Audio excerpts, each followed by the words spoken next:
नमस्कार दोस्तों, स्वागत है आपका क्लास 24 करंट अफेयर्स पर, जहां काफी बुरी खबर सामने निकल के आ रही है हम सभी के लिए, क्योंकि भारत में बिकने वाले सस्ते स्मार्टफोन्स अब महंगे होने वाले हैं। इसके अलावा जो ऑलरेडी महंगे स्मार्टफोन्स हैं वो और ज्यादा महंगे हो जाएंगे। अब जैसा कि भारत के अंदर चाइनीज कंपनियां ही डोमिनेट करती हैं, करीब 74% मार्केट शेयर चाइनीज कंपनीज के हाथ में है और इन चाइनीज कंपनियों ने पिछले 5 सालों में करीब 9,000 करोड़ रुपए के टैक्स और जीएसटी की चोरी की है, जिसके बाद अब गवर्नमेंट इनको बख्शने वाली नहीं है। यहाँ तक कि इन चाइनीज कंपनियों ने करेंसी को कन्वर्ट करके बाहर भेजा है। इसके अलावा यहाँ तक कि चोरी किए हुए टैक्स के पैसे से गोल्ड को परचेस करके बाहर भेजा गया है। तो हम आज इस वीडियो में इसी मुद्दे पर बात करेंगे कि आखिर चाइनीज कंपनियां भारत में इस तरीके से टैक्स चोरी कैसे कर पा रही हैं और भारत इन पर नजर अभी तक क्यों नहीं रख पा रहा था। उससे पहले आपको बता दें कि यदि आप एसएससी सीजीएल के लिए प्रिपरेशन शुरू कर रहे हैं, क्लास 24 के एसएससी सीजीएल फाउंडेशन बैचेस को लाइव किया जा चुका है, जिसमें आपको प्री प्लस मेंस दोनों का ही सिलेबस कवर कराया जाएगा। इस कोर्स की खासियत ये है कि यहाँ पर आपको ऑनलाइन वाली फील नहीं आएगी, क्योंकि इन क्लासेस को डायरेक्टली ऑफलाइन क्लासरूम से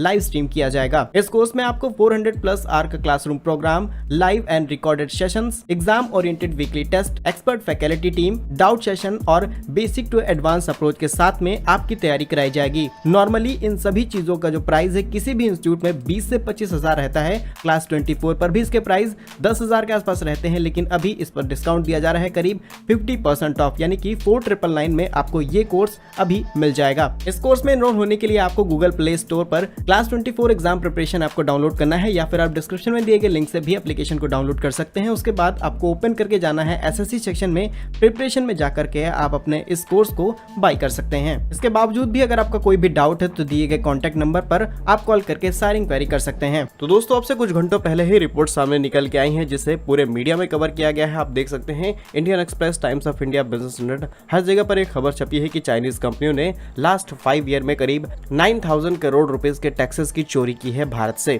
और ये सभी रिपोर्ट्स तब सामने आई हैं जब भारत के minister of state electronic and information technology Rajeev Chandrasekhar ने रिटर्न रिप्लाई दिया है राज्यसभा में। उन्होंने बताया गवर्नमेंट इस अमाउंट को रिकवर करने के लिए पूरा मैनेजमेंट प्रोग्राम पर काम कर रही है और अब तक कस्टम ड्यूटी का 604 यानी 604 करोड़ रुपए रिकवर किया जा चुका है। इसके अलावा जीएसटी का 1025 करोड़ रुपए ही रिकवर किया गया है, लेकिन अगर आप टोटल अमाउंट देखें तो करीब 9,000 करोड़ रुपए का है। और अगर बात की जाए लास्ट ईयर की, तो last year income tax department ने लगभग सभी चाइनीज कंपनी के ऊपर रेड डाली थी, और जिसमें सबसे पहले पकड़ी गई थी Xiaomi कंपनी, जिनके पास ऐसा एविडेंस मिले थे जिससे यह बात साबित हुई थी कि इन्होंने टैक्स की चोरी की है और भारत से पैसा बाहर भिजवाया गया है। जिसके बाद आईटी डिपार्टमेंट ने करीब $447.6 मिलियन यानी करीब 3,700 करोड़ रुपए के डिपॉजिट्स जो Xiaomi के थे उनको पूरी तरीके से ब्लॉक कर दिया। और लास्ट ईयर की ही बात है, करीब अगस्त के महीने में इनकम टैक्स और ईडी डिपार्टमेंट रेड करती है वीवो के ऊपर, जहां पर पता चलता है कि वीवो ने भी $280 मिलियन टैक्स की चोरी की है भारत से। अगर हम थोड़ी सी डिटेल्स की बात करें तो वीवो के पास खुद का मैन्युफैक्चरिंग प्लांट है ग्रेटर नोएडा में, जिसमें करीब 1 साल के अंदर 60 मिलियन स्मार्टफोन्स को प्रोड्यूस किया जाता है। 10,000 लोग इन फैक्ट्रीज में काम करते हैं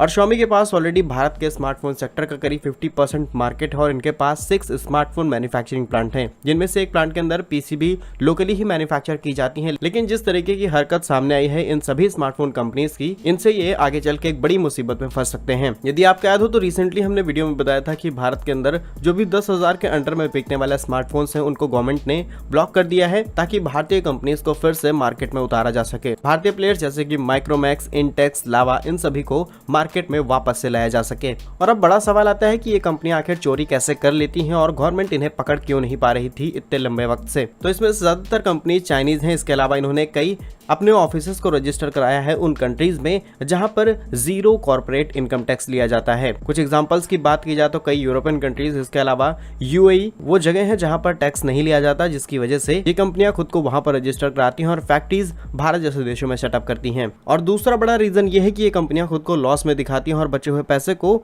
इनलीगल तरीके से दूसरे कंट्रीज या फिर कहें चाइना में ही भेज देती हैं। और तीसरे बड़े रीजन की बात की जाए तो हमारे यहाँ खुद भी सिस्टम काफी ज्यादा ढीला है। एग्जाम्पल की बात की जाए तो अगर किसी कंपनी को अपनी फैक्ट्री सेटअप करनी है तो उसके लिए कई महीनों तक उसे इंतजार करना पड़ता है, कई पेपर वर्क से गुजरना पड़ता है, जिसमें कई प्रकार के करप्शंस भी इन्वॉल्व होते हैं। और इसमें मिलने वाले कई लूप होल की वजह से ये कंपनियां इजीली टैक्स चोरी भारत में कर पाती हैं। वहीं भारत के अंदर इनकी जो भी फैक्ट्रीज हैं उनमें सिलेक्ट होने वाले डायरेक्टर्स भी कई बार इन्हीं के कंट्री के होते हैं, जो इजिली इसमें सबसे ज्यादा हेल्प करते हैं। और सबसे सेफ तरीका है कि ये कंपनीज कुछ पैसे का गोल्ड कन्वर्जन करा लेती हैं भारत में, उसके बाद इन गोल्ड को बाहर भेज दिया जाता है। लास्ट ईयर Xiaomi के पास करीब 2 kg गोल्ड रिसीव हुआ था।